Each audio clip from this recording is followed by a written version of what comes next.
Pete. Pete was like, fuck it, because nobody would give me a shot. He's like, just fucking do it here.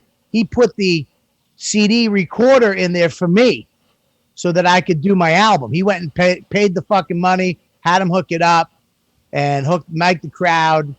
And I think it was the last night, this little cocksucker in the front row, just fucking arms crossed. Like, it's almost like he came to let me know, fuck, I don't like you. The whole show. And I lost my fuck. I got so mad and snapped so bad that other couples were leaving. Like, they were like, fuck this, I'm out. And I was like screaming, I respect you. At least you got up and left because you're a fucking man. This spineless cocksucker just sitting there. And it's on it's on the audio for at the Laugh Stop. It was fucking great. Rogan taped the CD there, and then he released it there. He had a release party. What? That's great. And the night of the release party, I hid in the back room.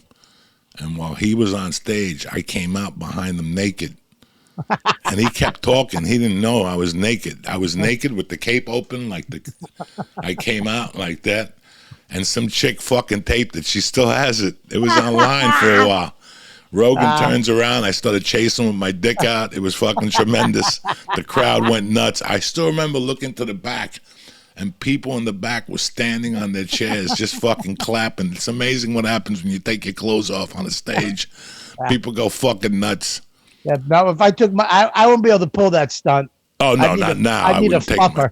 My nut sacks are down to my fucking knees. I take my nuts out now. They call 911, and next thing you know, Black Lives Matter shows up. I'm done. You know what I'm saying? Joey, I pissed the other day on my nuts. That's how big my nuts are. I sat down to pee because I was too old. I can't stand to pee all the time. I got to sit down in the morning and just fucking kind of tuck everything in and lean over a little bit, make sure it's not going through the seat and the bowl. And I actually pissed on my nuts. That's how big my balls are now. Well, let me tell you something. When I did the knee surgery, the redo, I went to take a shit one night, and I sat down, and I actually, when I went to sit down, I picked up my ass stuck to the toilet seat, and my ball sack went under the toilet seat, and I sat on my ball sack with the knee surgery. You have no idea the confusion I had. You don't know what to do. Get up, sit down. My dick looked like, my balls looked like a waffle for like 3 fucking days. They were flat with the little edges in it and shit. I had blood in them. You know, I didn't piss any blood, so I'm all right. But my nuts are fucking 100% balls of steel. So that's the only reason why I didn't fucking bleed. But we're getting that old that you got to watch. I pee standing up. I don't even put my dick in the toilet, Rob Kelly. Since I'm a kid, I think it's disgusting. I want women to suck my dick and not have bad breath afterwards. So I never put my dick where another man's dick is. I don't want that shit. That's fucking... I pee in my house sitting down. I have to sit there. In the morning, the first piss, I can't stand up. No, I always piss. I'm so fat, Joey, that my dick... I want to lose weight just to see my dick again. Because the bigger you get, the smaller your dick gets. You know what I mean? I hear you. But when I was 4'18", I was still slinging dick. My dick was still big and shit. It was just, when I did coke, then it would shrivel up like a fucking, you know. When I did the knee surgery, they put so many drugs in me that my dick shrunk all the way in. I couldn't even get the helmet out. I had to pee in a container, and I couldn't get the helmet out. And the nurse was holding the container for me. And I'm making eye contact with her because I don't want her to look down on my dick and then go, I saw Joey Diaz, and all that came out was just a little pink helmet like a dog. There was no meat to it. You know what I'm saying? So I don't need that shit in my life. Back in the day, man. I used to have I remember I used to have a nice piece. I'd have to put it on one side or the other before I went out at night. And now it's just a nightmare. It is. And I'm uncircumcised. You got to see what my dick looks like now. It got dark over the years. I used to have a cat in my backyard that was a Siamese, but he had black balls and a black dick. His balls would hang. They were just black. And that's me now. I'm white. My balls are like that regular off-skin color. You got the rashes, the scratches. You got a birthmark. And then my dick with the uncircumcision, it's just dark. It's just like a black dick that's just dark. And it just sits there with the little uncircumcised little Jew helmet on. And that's my dick now. It's like 3 inches, and I'm sorry I'm talking about my dick, but if that's what it is, that's what it is on a Wednesday morning, cocksuckers. What are you going to do? What are you going to do? Getting old motherfucker, man.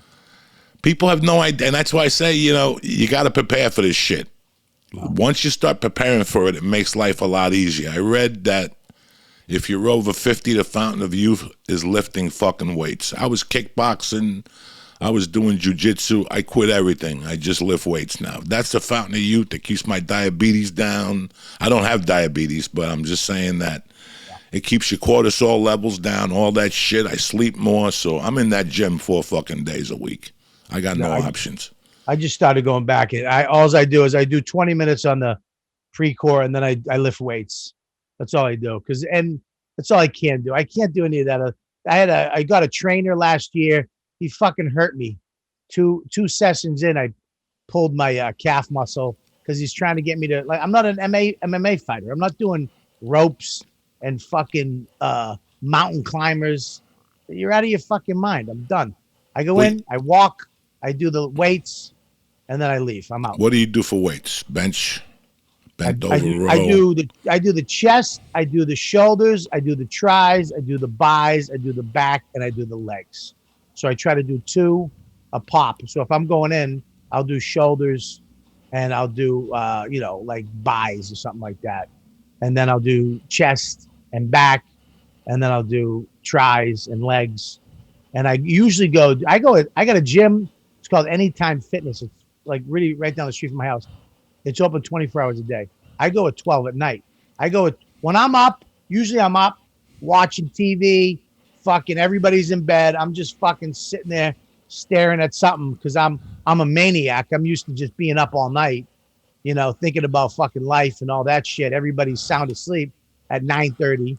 I'm up. So I was like, fuck it. I might as well just go to the gym. I'll watch a dumb TV show or YouTube at the gym, and I'll listen to whatever the fuck I'm going to listen to there and lift weights because this is a nightmare. It just sucks because, look, I'm 50. I got a kid. I'm not doing it to get laid anymore. I'm not doing it to look good. I'm doing it so my fucking kid, has a dad in around, 25, 30 years, I had a kid late. You had a kid late too. I had a kid at 42. Got a kid at fucking 50. You got a kid at 50? Yeah. That's some powerful jizz. That's the Cuban blood. Yeah, that jizz. I'm like Theo Von's dad. I'll knock you up when I'm 74. I got that fucking spick fucking cum. That shit. They jerk you off in the casket to get the last bit of that shit. That shit's good. When I'm dead, they could give me that one last jerk off, and I still fucking impregnate 3 women. All they gotta do is take the sperm and throw in that fucking monkey,